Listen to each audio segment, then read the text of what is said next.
우리가 14장 할 차례죠. 그죠? 예, 특별한 행위 언약에 관하여.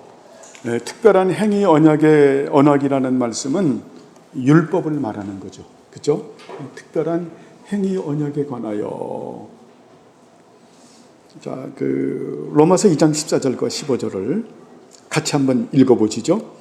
율법 없는 이방인이 본성으로 율법의 일을 행할 때에는 이 사람은 율법이 없어도 자기가 자기에게 율법이 되나니 이런 일들은 그 양심이 증거가 되어 그 생각대로 서로 혹은 고발하며 혹은 변명하여 그 마음에 새긴 율법의 행위를 나타내니라. 자, 이것은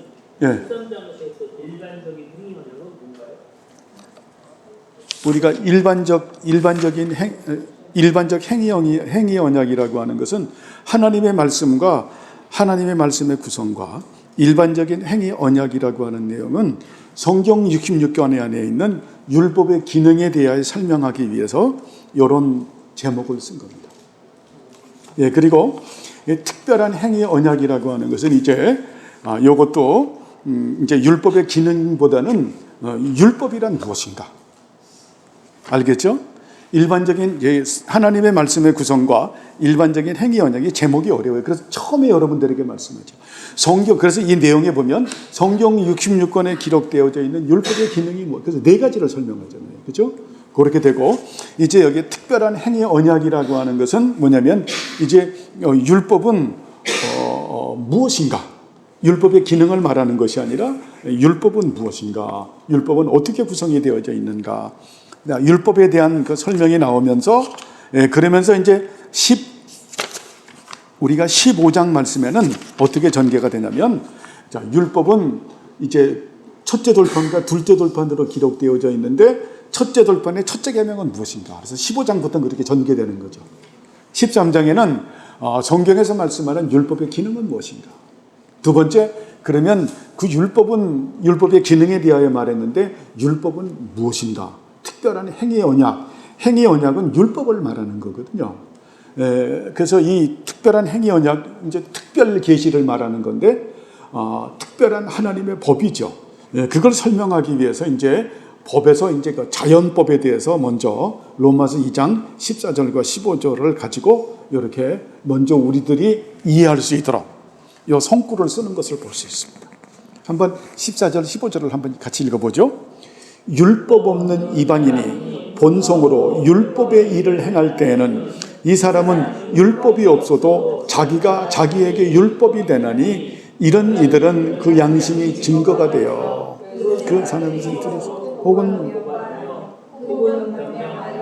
그 마음에 새긴 행위를 나타내니라. 자, 율법 없는 이방인이 본성으로 율법의 일을 할 때에는 이것은 어때요? 본성, 마음에 기록됐다라는 거죠. 이건 어때요? 양심에 기록된 율법이죠. 이것을 우리는 자연법이라고 말하잖아요. 예수 안 믿는 사람들도 어때요? 그 하나님께서 인간을 창조하면서 율법을 기록하잖아요. 마음에. 그죠? 그래서 양심이라고 하는 것이 있죠. 그죠? 그래서 사도 바울은 뭐라고 말씀하냐면 그리스도인들은 착한 양심을 가져야 된다. 착한 양심을 버리게 되면 믿음에서 파손된다. 이거 자연법을 말하는 거거든요. 자, 이 자연법이라고 하는 것은 넓은 의미에서 말하면 하나님의 형상의 법입니다. 넓은 의미에서 일반 은총이죠. 그런데 이것은 또 어찌 보면 이것은 어때요? 또 파괴된 행위 언약의 법이라고도 말할 수가 있죠. 왜 파괴된이라는 표현을 쓰냐면은 그 양심의 법을 지킨다고 해서 우리가 구원받는 게 아니잖아요. 그죠? 그래서 이미 그것은 어떤 그 신학적으로 이렇게 정리를 한다 그러면은 그것은 완전한 법이 아니라 파괴된 행위 언약의 법이다. 라고도 우리가 설명할 수 있죠. 그런데 양심은 되게 중요하잖아요. 그래서 이 양심대로 하나님이 지으신 자연법대로 살지 못하는 사람들이 어때요? 네 좀 양심대로 살아라. 그래서 양심대로 살지 못하는 사람들은 어때요? 양심에 털났다. 그렇게 표현을 하고 또 어때요? 그 자연법을 버린 사람들을 갖다가 성경에서는 양심이 속질화됐다. 양심이 굳었다. 그래서 선한 영심을 버린 자들은 어때요? 믿음에서 파산한다. 이 말은 여러분 철학자들 중에서 우리가 그 16세기, 17세기 종교개혁 시대 때 계몽주의에 나타나는 철학자 중에서 칸트가 되게 중요하거든요. 뭐 데카르트를 비롯해서 그분들이 다 이성주의자들이거든요. 그분들은 이성주의자들인데 그 아리스토텔레스의 그 사상을 받은 후예들이라고 말할 수 있어요. 인식론이죠. 인간이 인식할 수 있는 것을 갖다가 인식할 수 있고 시공간에 있는 이 물상을 우리가 하나님이 주신 이성을 가지고 이해해서 받아들일 수 있는 것은 우리가 받아들이고 받아들일 수 없는 것은 아니다. 플라톤이 말하는 그런 이데아. 플라톤 우리가 철학 세계에서 세 명이 중요하거든요. 첫 번째가 누굽니까? 플라톤의 스승이 누구예요? 소크라테스. 그죠? 그 다음에 어때요? 플라톤. 또 그 밑에 아리스토텔레스. 플라톤이 굉장히 중요한 이유는 그가 이데아를 말했기 때문에 그래요. 이데아는 하나님은 아니지만 이데아. 와, 정말 우주의 큰 로고스 지식을 가지고 있다. 이데아. 그래서 플라톤은 그것이 하나님으로 귀결이 안 돼. 로고스로 그가 말하는 로고스는 그 예수 그리스도가 아니죠. 그걸 땡겨가지고 딱 정리한 게 사도 요한이죠. 그죠? 그렇기 때문에 플라톤 하면 범신론이 나오는 거예요. 자, 범신론에 반대되는 것이 바로 아리스토텔레스의 인식론이죠. 그 당시에 어때요? 그들이 그러는 그 당시에는 동양에서도 춘추 전국시대가 벌어지죠. 노장자의 시대. 그죠? 노자는 뭡니까? 플라톤의 범신론 비슷하죠. 그때 공자는 뭐예요? 아리스토텔레스의 인식론 비슷하죠. 무슨 소리 아느냐? 네? 그래서 유교, 그런, 어쨌든, 우리가 인식할 수 있는 그 이데아라고 하는 것이 어때요? 그것이 역사의 현상 가운데서 나온 것을 실용적으로 땡겨서 쓰는 것이 그게 맞는 거지. 그렇게 나오듯이, 그렇게 나오는데요. 이거 얘기하면 복잡한 얘기입니다. 여러분에게 간단히 정리를 해서 말씀을 드리는데요. 어쨌든, 우리의 하나님께서는 하나님의 형상대로 창조하셨기 때문에 사람들은 종교의 씨도 있죠. 그래서 어때요? 그 종교의 씨가 있어서 그 예전에 그 어머니들 같은 경우 정한수 떠놓고 빌잖아요. 그죠? 아들을 위해서 빌고 정한수를 떠놓고 빌 때 천지신명이요. 천지신명 바로 플라톤의 그 이데아와 같은 천지신명이요. 범신론적인 사상이죠. 종교의 씨를 심어서 진리가 없다 보니까 그렇죠? 그 진리는 누굽니까? 예수 그리스도잖아요. 내가 길이요 진리요 생. 예수 그리스도가 없다 보니까 하나님은 누구의 아버지십니까? 예수님의 아버지시잖아요. 여러분 우리가 하나님의 아버지시잖아요. 그죠? 우리 이정순 어머님 아버지가 누구십니까? 하나님이죠. 근데 그 아버지는 우리를 어떻게 다루세요? 사랑과 책망으로 다스리죠. 그 아버지는 우리를 사랑하는데 우리가 잘못하면 또 책망도 하시는 분이죠. 왜? 친아버지니까. 그러면서도 그 하나님의 아버지는 특별한 게 누구의 아버지입니까? 예수님의 아버지. 예수님을 통해서만 아버지라고 부를 수 있는 아버지죠. 그런 아버지. 그 사랑이 많으신 그런 아버지죠. 그런 아버지. 그런 아버지를 몰랐기 때문에 그들이 그렇게 했던. 그래서 우리는 종교의 씨도 있지만 또 어때요? 우리에게 양심이라는 씨를 심어주신 양심. 이것은 자연법이죠. 그죠? 그래서 양심이 자연법인데 이제 어때요? 양심의 자연법보다는 특별한 행위 언약의 법을 주셨다. 이게 율법인 거예요. 그래서 율법은 엄밀히 말하면 하나님의 법인 거예요. 하나님의 법. 여러분 우리가 예수님을 믿으면 율법이 우리 안에 들어오는 거예요. 하나님의 법이. 자, 하나님의 법은 율법은 뭐라고 말해요? 죄가 무엇인지 깨닫게 하고 죄가 무엇인지 우리가 죄인임을 가르쳐주게 되고 그리고 율법대로 행할 수 없음을 우리가 깨닫고 예수님에게 인도해서 예수님 믿고 어때요? 하나님의 사람으로 온전케 만드는 법이죠. 이게 하나님의 법이죠. 율법은 하나님의 법이에요. 율법은. 그러니까 우리가 율법관이 정리가 잘 돼야 되죠. 예수님을 믿으면 우리가 어때요? 율법의 두려움과 저주와 강제성에서 해방돼서 이제는 어때요? 누구의 법입니까? 그게 아버지의 법이죠. 여러분, 우리는 아버지의 법이잖아요. 그래서 성령 하나님께서 예수님 딱 믿고 난 다음에는 성령님이 우리의 스승님이거든요. 여러분, 이 성령님을 따라 산다라는 걸 우리가 잘 알아야 돼요. 많은 분들이 성령님을 따라 산다라고 하는 부분에 대한 어떤 인식 정리가 안 됐어.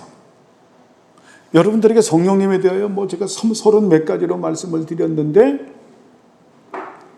자, 그러면 거기서 이제 정리가 돼야 되죠. 성령님을 따라 산다. 우리가 30몇 가지로 정리를 했죠. 그죠? 한번 해볼까요? 여러분, 이거는 계속 반복하면서 정리가, 여러분, 이 성령론이 제대로 정리가 안 되면은 성령님을 따라 살지를 못해요. 자, 이 율법과 성령님과는 굉장히 중요한 이런 연결고리, 함수 관계가 되어 있죠. 자, 성령님은 어떤 분이에요? 만세전에 성령님 속에 아버지와 아드님께서 상호 내주하시면서 온전히 하나로 이루고 계셨습니다. 이 고백이 있어야죠. 이게 쉬운 고백이 아니에요.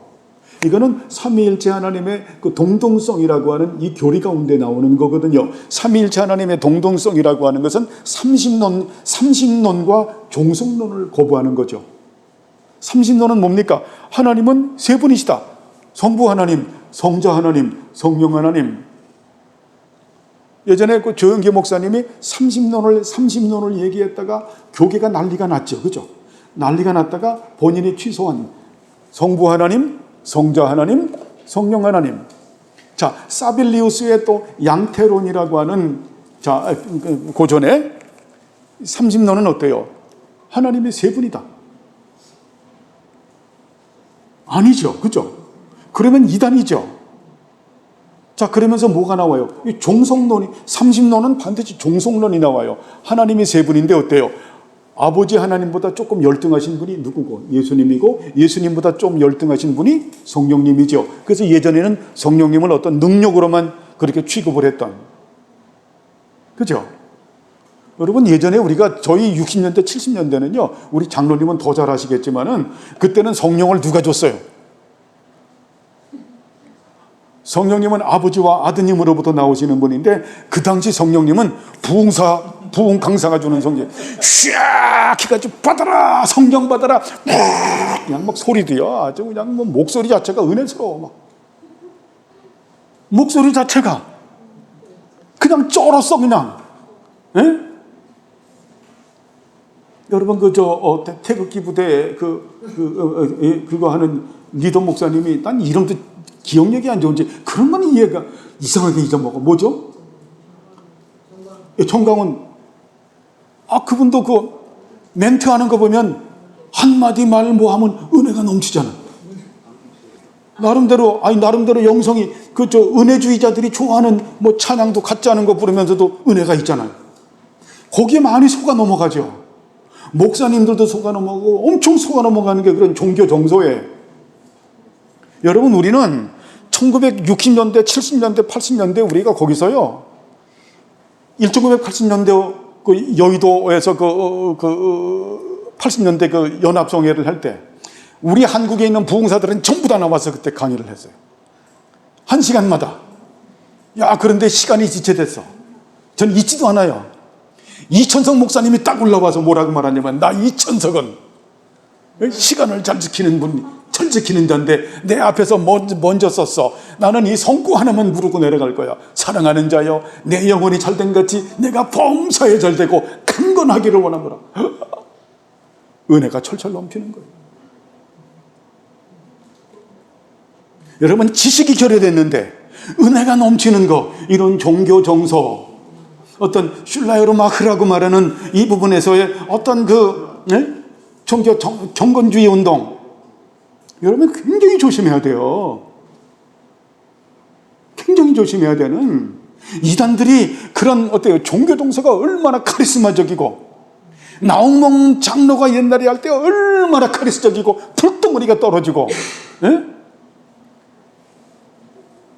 참 조심해야 되는, 정말 조심해야 되는, 진짜 조심을 해야 되는. 그래서 우리는 그 삼위일체 하나님의 동등성을 굉장히 중요하게 여기죠. 그죠? 삼위일체 하나님은 함께 계시고 함께 역사하신다. 앞서시는 것도 없고 뒤서시는 것도 없다. 더 크신 위격도 없고 더 작으신 위격도 없으시다. 어디서 나와요? 아타나시오스 신앙 고백서에서 나오죠. 그죠? 이런 표준 문서에서 나오잖아요. 에큐메니컬 신경에서 나오잖아요. 굉장히 중요한 거잖아요. 엄청나게 소중한 거죠. 그래서 어때요? 우리는 삼신론을 거부하고 그리고 종속론을 거부하죠. 그리고 또 하나 이단이 뭡니까? 사벨리우스의 양태론을 우리는 거부하는 거죠. 사벨리우스의 양태론이 뭡니까? 그건 단성론이죠. 단일신론이죠. 구약시대 때는 아버지 하나님, 그것이 어때요? 신약시대 때는 아버지께서, 하나님께서 예수님으로 탁 나오셨고, 구약의 하나님은, 그래서 여러분도 지금까지도 그 생각이 있을 수 있어요. 구약의 하나님은 두려움의 하나님, 신약의 하나님은 은혜의 하나님, 지금의 하나님은 어때요? 성령 능력의 하나님. 그래서 성부의 시대, 구약 시대는 성부의 시대, 신약에는 성자의 시대, 예수님 당시는 성자의 시대, 지금은 어때요? 교회 시대는 성령의 시대라고.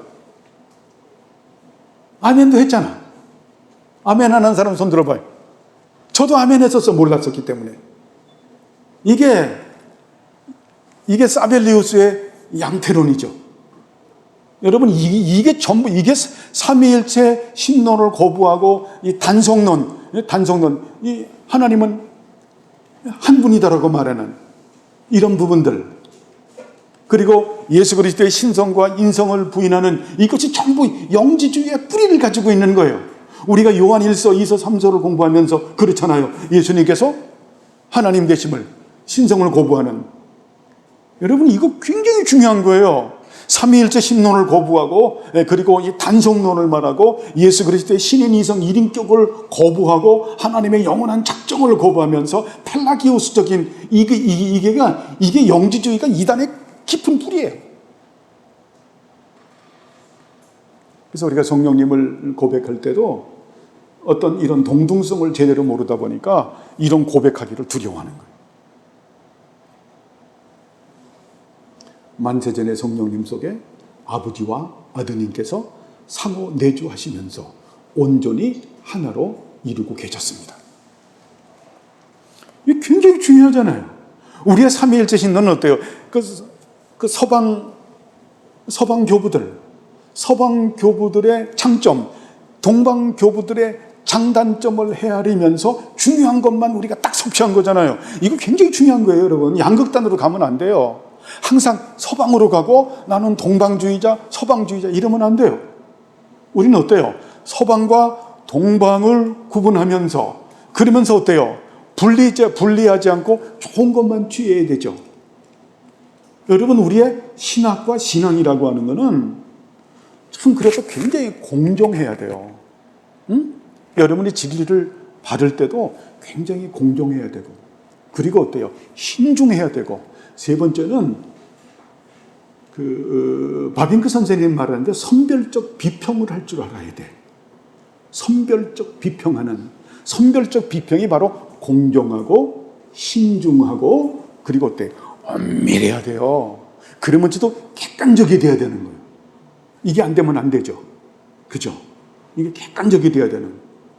그래서 우리의 신학이라고 표현하면 좀 뭔데 이 신학과 이 신앙과 경건은 구분하지만 절대 분리돼서는 안 돼요. 그래서 우리들은 우리의 신앙은 성경적이 돼야죠. 그죠? 성경적이 되면서도 어때요? 굉장히 역사적인 게 돼야죠. 자, 이 역사적이라고 하는 것은 기독교 역사 2000년 동안 우리 믿음의 조상들을 가지고 하나님께서 주셨던 그 진리의 체계를 가지고 있어야죠. 이게 역사적인 거죠. 굉장히 중요하잖아요. 역사성이 없으면 여러분 아닌 거예요. 역사성이 없으면은 여러분, 역사성이 없는 사람들이 지금 여기 있나요? 지금은 우리가 가문 족보를 별로 따지지 않지만은 이 부분이 얼마나 우리의 정체성이 얼마나 중요해요. 그죠? 정체성이 얼마나 중요해요. 역사성이 없으면은. 역사성은 마치 길과 같아요. 여러분 산에 올라갈 때 아주 미련한 사람은 어떤 사람입니까? 길이 만들어졌는데 그 길을 가지 않고 자기가 어때요? 길을 만들면서 가는 사람이 있죠. 네? 그렇게 가다가 어때요? 한 5분 응선에서 그냥 지쳐서 죽잖아요. 네? 우리 조상들이, 우리 선배들이 8분 응선까지 닦아놨으면은 거기에 겸손하게 가는 거예요. 그래서 어때요? 8분 응선 올라가서 나머지 정복하면 되죠. 이게 역사성이에요. 근데 이 역사성도 그냥 역사성이 아니라 어때요? 공적으로 검증된 역사성. 그래서 우리의 신앙은 성경적이지만 역사 전통적이 돼야 돼요.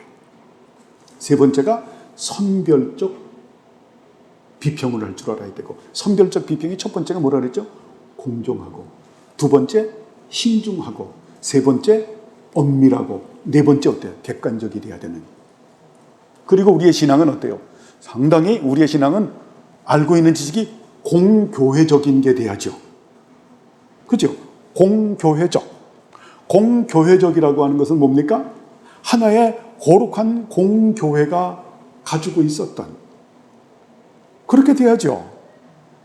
거룩한 공교회를 다시 말하면은 구약의 선지자들, 신약의 사도들.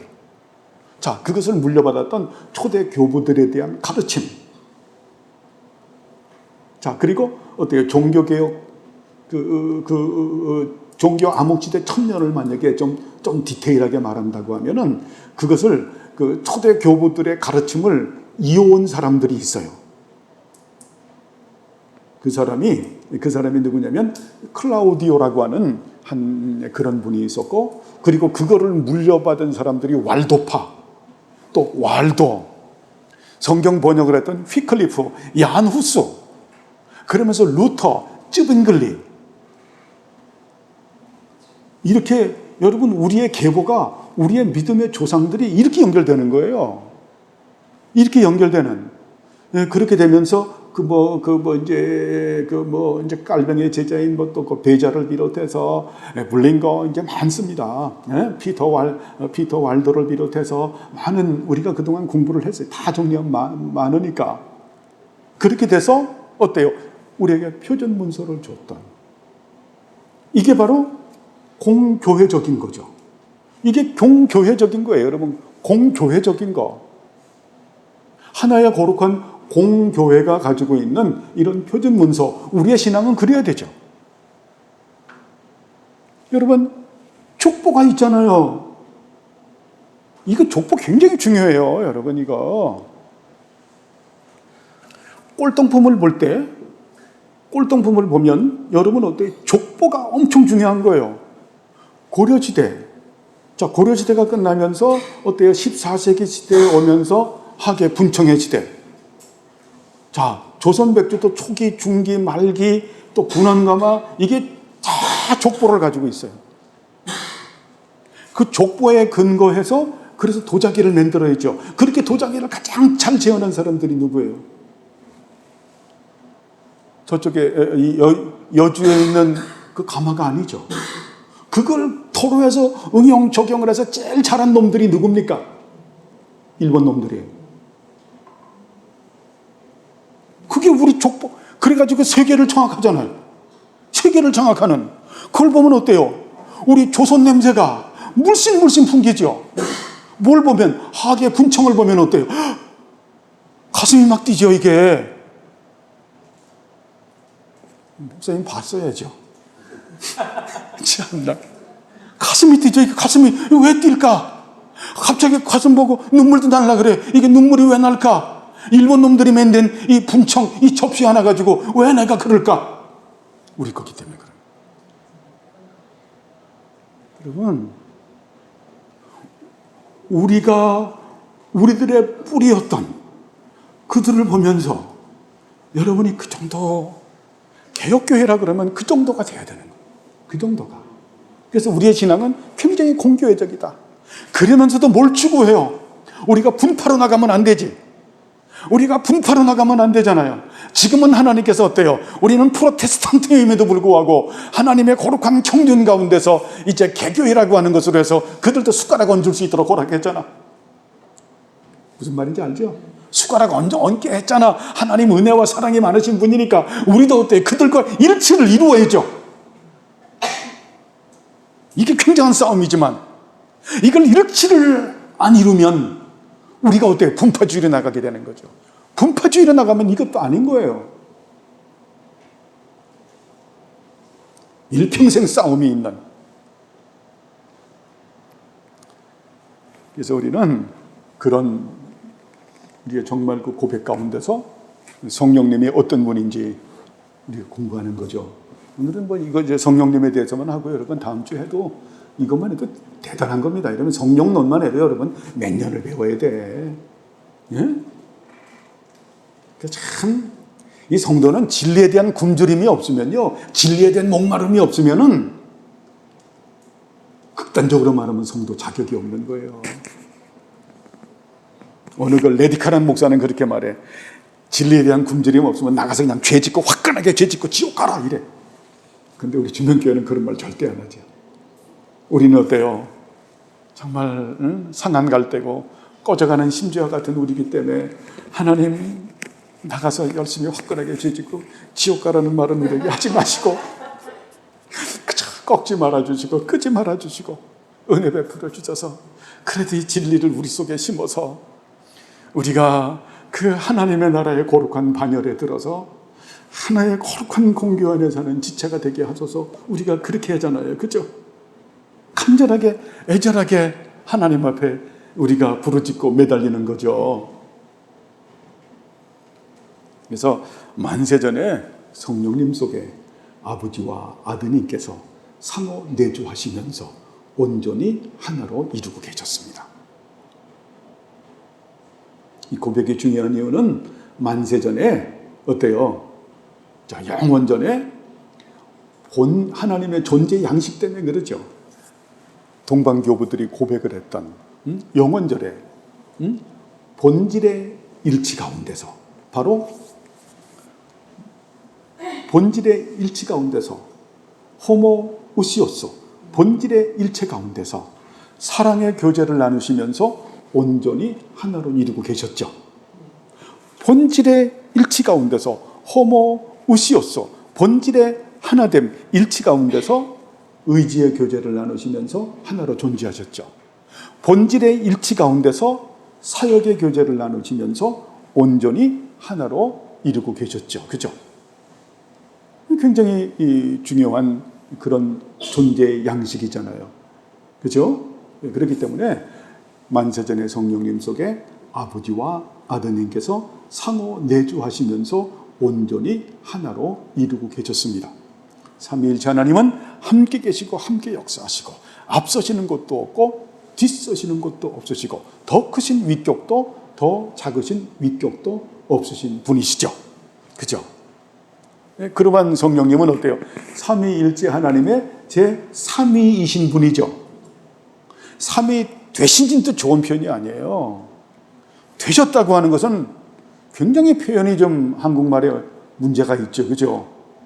되셨다. 그건 뭡니까? 아닌데 된 거야. 그렇기 때문에 되셨다. 이것도 좋은 표현이 아니에요. 삼위일체 하나님의 제3위이신 하나님이시다. 삼위 되셨다. 이것도 좋은 게 아니야. 이해하시죠? 그죠? 이 삼위가 아닌 분이 삼위가 된 거네요? 이러면 안 되는 거예요. 삼위이신 하나님이시다. 자, 삼위이신 하나님이신 성령님께서는 성부 하나님과 성자 하나님과 창조와 재창조에 참여하고 담당하면서 무엇을 부여하셨다? 그렇지, 생명을 부여하셨다. 이거 대단히 중요한 거예요. 생명을 부여하신 분이시다. 그 성령님은 하나님의 영이시고 예수님의 영이시다. 그런데 누구로부터 나오신다? 하나님으로부터 나오시고 예수님으로부터 나오시는 분이시다. 하나님의 영이시고 예수님의 영이시죠. 그렇기 때문에 성령님은 하나님을 영화롭게 하시고 예수님을 영화롭게 하시는 분이시죠. 다음이 뭐예요? 성령님은 삼위일체 하나님의 보증으로 우리 안에 와 계신 분이시죠. 아버지께서 아드님 안에서 성령님을 통해서 우리 안에 와 계시죠. 여러분 굉장히 중요하죠. 이것 때문에 혀가 잘리는 거예요. 여러분 이것 때문에 온몸이 난도질을 당하는 거예요. 이 고백 때문에. 이 신령한 고백은 이거는 엄청난 고백이죠. 아버지께서 아드님 안에서 성령님을 통해서 내 안에 와 계신다. 자, 아드님께서 아버지로부터 나오심을 받으셔서 성령님을 통해서 내 안에 와 계신다. 성령님께서 아버지와 아드님으로부터 나오셔서 내 안에 와 계신다. 그래서 어때요? 삼위일체 하나님께서 내 안에 계신 것을 보증하시는 분이 성령님이시죠. 그래서 뭐라고 말씀합니까? 그리스도가 믿음으로 말미암아 너희 안에 와 계시게 하시고, 우리는 그래서 어때요? 삼위일체 하나님을 모시는 우리들이거든요. 그래서 말하죠. 너희들이 성령의 전이고 하나님의 성전임을 알지 못하느냐. 내 안에 계신 그분, 내 안에 계신 분, 내 앞에 계신 분, 내 위에 계신 분 앞에서 사는 게 뭐라 그랬죠? 거람되어. 이게 하나님의 존전 앞에서 사는 거죠. 그런 성령님은 또 어때요? 우리 안에 와 계신 성령님은 우리의 보혜사이시죠. 보혜사. 보혜사는 세 가지 의미가 있죠. 첫 번째가 뭡니까? 스승님. 이거 엄청 중요한 거예요, 여러분. 스승님. 삼위일체 신론과 이 성경 모든 것을 성령님이 가르치는 거예요. 스승님. 여기서 잠깐 중단을 해보죠. 아버지 하나님은 작정하시죠. 뜻을 세우죠. 아드님 하나님께서는 어때요? 뜻을 실행하시는 분이시죠. 그래서 예수님께서 하나님 보좌 우편에 앉아 계신다고 하는 것은 아버지께서 뜻을 세우신 것을 실행하시는 분이시죠. 실행하시는 분. 그래서 어때요? 동등한 위치에 앉아 계신 분이시죠. 그래서 우주의 중심 보좌에 앉아서 다스리는 분이에요. 그래서 아버지는 뜻을 세우고 아드님은 실행하시고 그 아버지의 뜻과 아드님의 실행을 갖다가 적용시키는 분이 누구예요? 성령 하나님.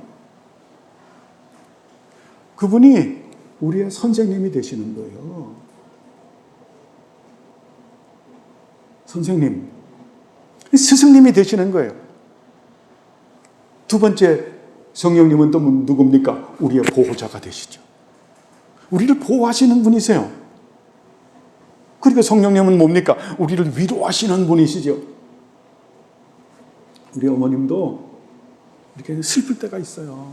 내가 사는 게 사니까 세상 말하면 우리 영감 죽고 내가 이게 열 자식 효자라고 해도 우리 영감만 못하지. 그냥 하염없이 눈물만. 기도하는 거예요. 성령님 저 아파요. 위로해 주세요. 그러면 어때요? 우리 어머님 성령님이 붙들고 위로하시죠. 그죠? 누가 위로하는 거 다 소용없어요. 그 순간밖에 안 돼. 집에 가면 또 눈물 나와. 또 죽고 싶어. 누구한테 부러지는 겁니까? 성령님. 성령님은 그래서 어떤 사랑으로 위로하시나? 파토스라고 하는 단어. 이건 어떤 열정적인 아주 정념적인 사랑으로 위로하세요.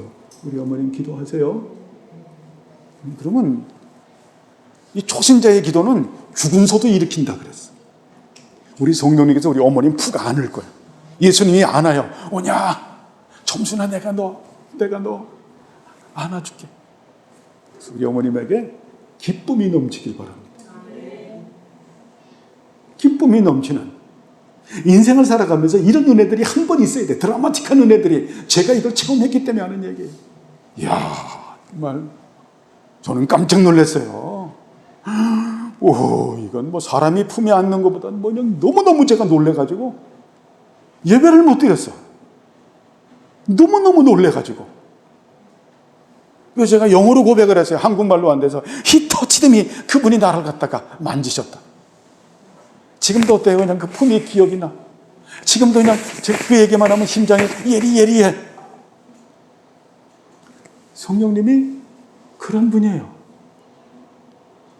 그러면서 또 우리가 어때요? 영적으로 다운되고 번아웃 될 때마다 또 그 전에 우리에게 기도를 가르치고, 우리가 영적으로 다운되고 번아웃 되면 누가 우리를 위해서 기도하나요? 성령님께서 우리 안에서 어때요? 초월적 기도를 드리죠. 탄식하면서 간구하는. 성령님은 그런 분이에요.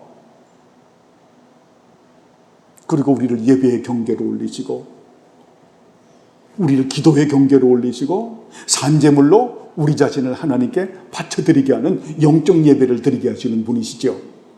그리고 성령님은 어때요? 감동감화하시죠. 또 세미한 음성을 들려주시죠. 성경을 가지시고 우리를 가르치시고 인도하시고 보호하시고 능력을 주시죠. 성화시키잖아요, 우리들을.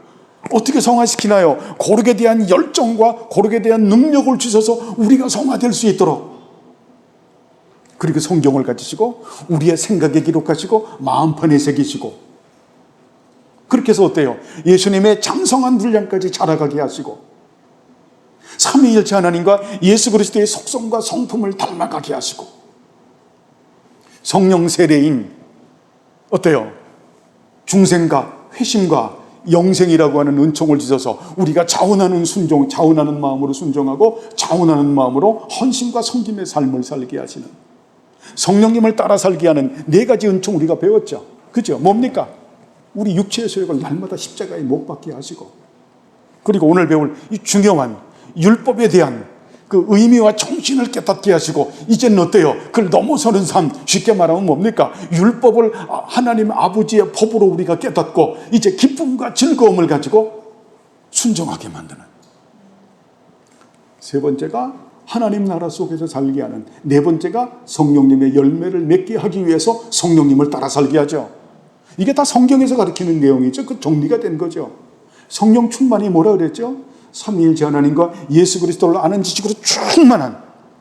두 번째가 뭡니까? 은혜가 충만한, 공적 은혜의 방편인 은혜가 말씀과 성례와 권징과 기도가 충만한 그런 하나님을 아는 지식, 은혜 충만한 지식을 가지고 어때요? 삼위일체 하나님과 예수 그리스도의 거룩한 사귐과 다스림에 참여되는, 이게 성령 충만이죠. 그러면서 성령의 열매를 맺게 하는, 하나님 나라 속에서 살게 하고 예수 그리스도의 몸된 교회 안에서 살게 하고 정숙하고 현숙한 그리스도의 신부로 빚어가고 예수님의 삼중직임에 참여되게 하고 잃어버린 양들을 찾는 사역에 참여되게 하시고 하나님께서 받으실 만한 산재물이 되게 하기 위한 그 사역에 참여하게 하시고 우리를 성령의 전으로 살게 하시고 하나님의 성전으로 살게 하시고, 그리고 어떻습니까? 예수님께서 재림하셔서 하나님 나라를 완성할 때 우리를 부활시키시는 분이시죠. 이분이 누굽니까? 성령님이잖아요. 그렇죠? 이분이 성령님이시다. 굉장히 중요한 그런 내용이시죠. 그래서 아까도 말씀드렸는데, 아버지께서, 여러분, 하나님께서 우리에게 상급으로 주신다 그러잖아요. 자신을 주신다 그러잖아요. 하나님께서 자신을 우리에게 주시는 게 상급이에요. 어떻게 주세요? 아버지께서 아드님 안에서 성령님을 통해서 자신을 우리에게 주시는 거죠. 이게 상급이죠. 그래서 하나님이 누가 되는 겁니까? 우리의 기업이 되는 거죠. 그걸 헬레크, 몫이라고 말하는 거죠. 하나 빼먹은 게 있는데, 아버지께서는 또 어때요? 아드님 안에서 성령님을 통해서 역사하지만 또 아버지께서는 어때요? 성령님의 능력 안에서 예수님을 통해서 역사하시죠. 그죠? 성령님의 능력으로 예수님 보내시잖아요. 그죠? 그래서 예수님을 통해서 예수님께서 어때요? 아버지의 뜻을 이루어 가잖아요. 그렇게 이루시는. 그 일들을 이루시는데 쓰시는 분이 누굽니까? 성령님이시잖아요. 여러분, 이 지식을, 율법을 깨닫고 알고 실행하게 하시는 분이 누구세요? 성령님이신 거예요. 이걸 잘 알아야 돼요. 아버지께서 아드님 안에서 성령님을 통해서 역사하신다. 그리고 아드님께서 아버지로부터 나오심을 받으셔서 성령님을 통해서 역사하신다. 아버지와 아드님으로부터 나오셔서 성령님을 통해서 역사하신다. 아버지는 뜻을 실행하시고 아드님은 뜻을 행하시고 그 뜻을 적용하시는 분이 누구시다? 성령님. 근데 성령님은 어떤 분이시다? 우리의 보혜사이신데 세 가지의 기능을 가진다. 첫째가 선생님.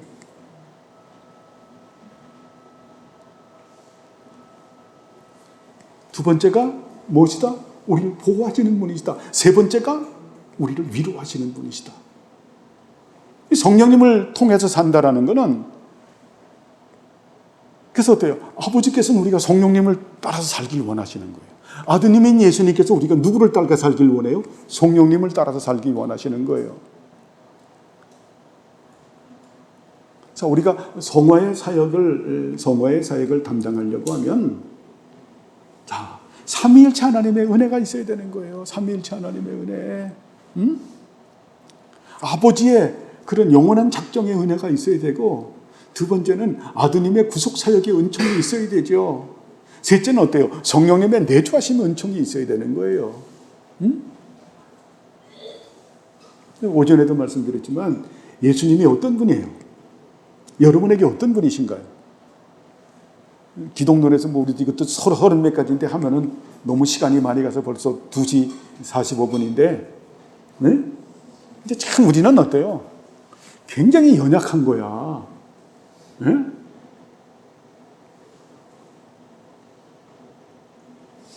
저희가 한 성경 공부하면 한 3시간, 4시간, 5시간도 해야 돼. 저녁 먹고 해서 집에 11시면 가야 돼. 눈 이렇게 아프잖아요.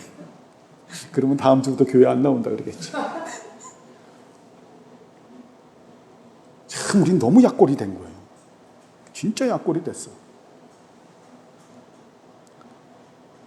야, 밤이슬을 맞아가면서 기도를 할 줄 알아야 되는, 참 너무너무 약골이 돼 있는 거예요.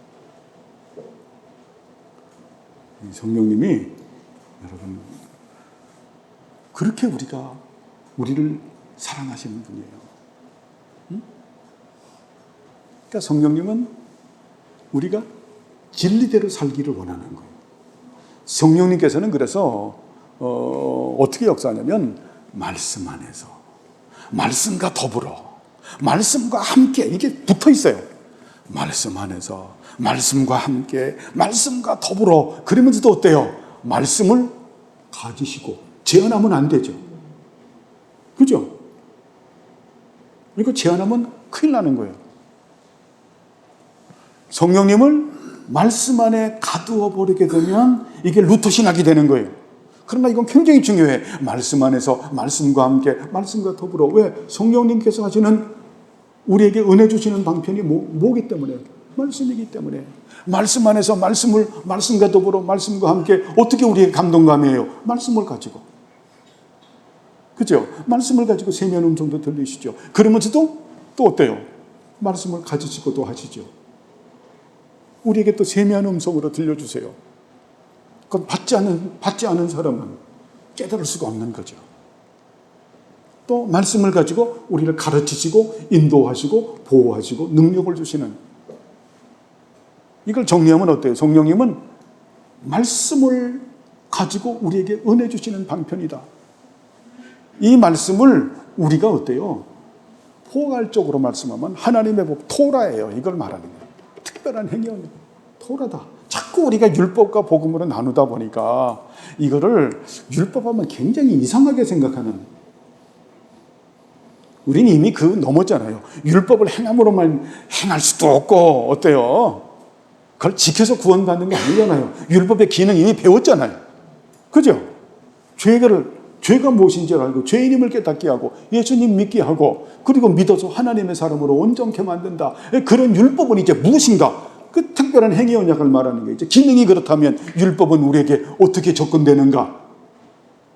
여러분은 율법이 뭡니까? 그래서 여러분에게 율법은 뭡니까? 하나님의 법이 돼야 되죠. 하나님의 말씀인 거죠. 그죠? 이제는 어때요? 예수님으로 말미암아 율법의 두려움과 강제성으로부터 해방받은 우리들은 어때요? 이것이 사랑하는 아버지의 말씀이 돼야 되죠. 그렇죠? 옛날에는 예수 믿기 전에는 누구 말입니까? 아저씨의 말이었어요. 네? 우리 여기 원내경찰서 있거든요. 원내경찰서 규례와 같았어. 잘못하면 이제 김영사가 와서 잡아가고 막 그러는 말이었는데, 예수 믿고 딱 나니까 이제는 뭡니까? 나한테 사랑하는 아버지의 말인 거예요. 이걸 지금 가르치려고 하는 거. 이제 달라진 거죠. 그죠? 그래서 여러분 예수 믿지 않으면은 율법하고 상관없는 사람이에요. 율법이 저주의 대상이에요. 예수 믿으면 이제는 율법은 아버지의 말씀이죠. 그래서 예수 믿는 사람은 어때요? 진정으로 예수 그리스도 안에서 성령님의 능력으로 율법을 지키는 사람이죠.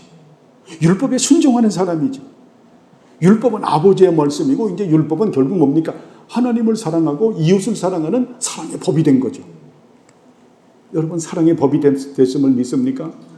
율법에 순종하는 것이 우리 삶의 목표가 되는 거예요. 이것만 딱 잘라서 말하면은 여러분이 편집을 딱 해서 김상수 목사가 말하기를 율법에 순종하는 것이 이것이 크리스찬의 삶이다 말하면 율법주의가 되는 거죠. 예전에 스기야라 대사 기억납니까? 이야, 여러분 그런 거예요. 그 스기야라 대사는 정말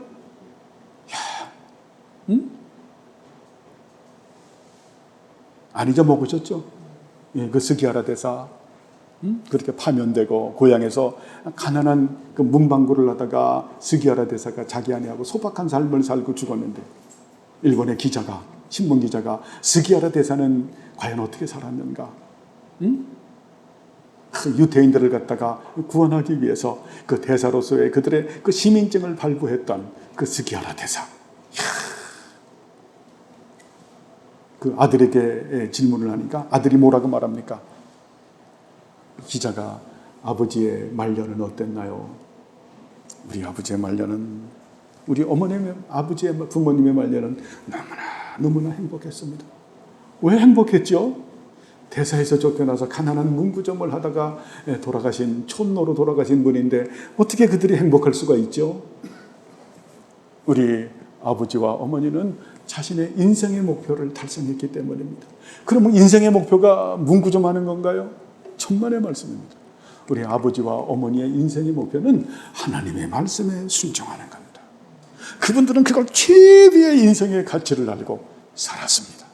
그래서 아버지와 어머니는 그 인생의 목표인 하나님의 말씀에 순종하는 것을 최대의 목표 가치로 알고 살다가 그걸 행복하고 살다가 천국을 가졌습니다. 전 저를 비롯해서 우리 주명교회 성도님들이 이런 고백을 하길 바랍니다. 율법에 대한 이런 자세가 있어지길 바랍니다. 아멘을 안 하시네? 그렇게 되길 바랍니다. 그렇게 고백하길 바라요. 이게 크리스찬이에요. 이게 크리스찬이에요. 이게 크리스찬이에요. 율법으로 절대 의로워지지 못함을 깨닫고 예수 믿고 나니까 율법의 두려움과 강제성과 저주에서 해방돼서 이것이 이제 아버지의 음성이 돼서 그것을 갖다가 적용하시는 분이 누구라고요? 성령 하나님. 성령 하나님께서 능력을 주셔서 이제 어때요? 하나님의 말씀은 능력이 있습니다. 하나님의 말씀은 우리를 수술하는 성령님의 도구죠. 우리의 영과 혼과 관절과 육체를 다 쪼개는 그게 수술하는 칼이라는 거예요. 성령께서 우리를 무엇을 가지고 변화시키나요? 말씀을 가지고. 말씀 안에서 말씀을 통해서 말씀과 더불어 우리들을 변화시키는 성령 하나님. 그게 뭡니까? 율법이죠. 그죠? 이런 관들이 우리가 형성이 되어야 되는 거예요. 이 관이 형성되지 않으면 우리가 뭐가 됩니까? 율법론 폐기론자들이 되죠. 굉장히 중요한 거예요. 그래서 이 부분을 특별한 행위 언약에 관해서 쓰는 겁니다. 13장에서 율법의 기능을 말하려고 이제는 율법의 기능에서 너희들이 크리스찬이 됐다고 하면 율법에 대해서 올바로 알으라. 이것은 하나님의 법이다. 이것은 하나님께서 우리에게 주시는 어때요? 우리의 신앙의 삶의 규칙과 원칙이 되는 거다. 근데 이것을 의무와 정신을 깨달아야죠. 그죠? 의식법과 시민법과 도덕법의 의미와 정신을 깨닫는 거죠. 그래서 우리가 그 부분을 엄청나게 공부했잖아요. 마지막 요구하고 마치겠습니다. 이 율법을 우리가 정리를 하면은 뭐가 있습니까? 5대 제사가 있잖아요. 그죠? 번제와 소제와 화목제 의미 다 공부했잖아요. 번제, 예수 그리스도 안에서 내 자신을 하나님께 드리는 그렇게 정말 나를 깡그리 태워서 드리는 소제 뭡니까?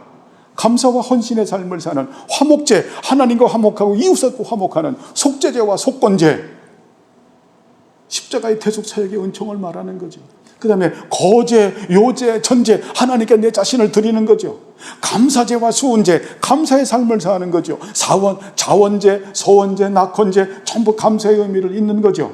그 다음에 뭐가 있어요? 상번제, 아침과 저녁으로 드리는 제사. 그 다음에 안식일, 모든 날의 결국이요, 완전히 그 안식일. 우리가 창조의 사역과 구속의 사역과 성화의 사역을 찬양하는 모든 날이 이렇게 돼야 되죠. 그리고 뭡니까? 월삭이 있죠. 그것도 내 자신을 하나님께 드리는 거잖아요. 다음에 유월절이 있죠. 그리고 유월절 예수님의 대속 사역으로 구원받는 유월절 가운데서 초실절이 있죠. 예수 그리스도의 품 안에서 내 자신을 드리는. 그리고 유월절이 있잖아요. 성령님과 말씀을 따라 사는. 그 다음에 나팔절이 있잖아요. 예수 그리스도의 복음을 온천한 만방에 선포하는. 그 다음에 뭐가 있습니까? 네? 대속제일이 있잖아요. 7월 10일. 그죠? 예수님의 보혈의 은총 가운데서 우리가 죄수심 받는. 그리고 장막절이 있죠. 성령님과 말씀을 따라서 살아가게 되는. 그죠? 이것이 율법의 우리가 의식법들이죠. 출애굽기, 레위기, 민수기, 신명기에서 계속 말씀하고 이것이 어때? 계속해서 반복되면서 이 의식법을 하면서 이스라엘 백성들은 뭘 깨닫나요? 내 죄를 대속하는 분이 땅이 아닌 하늘 송수에서 이미 나를 대신해서 제사를 드리고 있다고 하는 사실을 믿는 거죠. 그렇죠? 이게 율법인 거예요. 우리는 이러한 율법의 정신과 의미를 깨닫고 여기서 나오는 의식법을 가지면서 어때요? 하나님을 규모 있게 받들어 섬기는 거죠. 그 정신을 깨닫고 넘어서는 삶을 사는 거죠. 율법을 넘어서는 삶. 이게 누구의 역사예요? 성령의 역사죠. 그러니까 여러분 구약을 잘 배워야 되는 거예요. 잘 배워야 되는 거예요. 눈을 까리지기 보아야 되는 거예요. 날마다 보내는 카톡의 말씀 몰아서 보면 안 돼요, 여러분.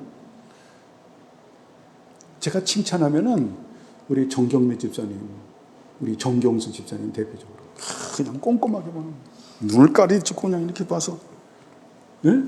봐서 그냥 어때요? 그거 하나하나에서, 예? 이 질문하는 거 보면 알죠, 그죠? 성경 공부하면 기본이 1시간이에요. 어떤 때는 제가 한 사람하고 2시간까지도 한 적이 있어요.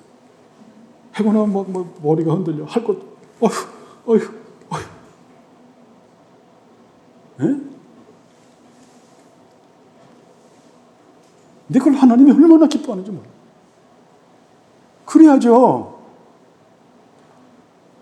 여러분, 좀, 이타적으로도 생각해봐요. 저 김상수 목사가 언제까지 살까?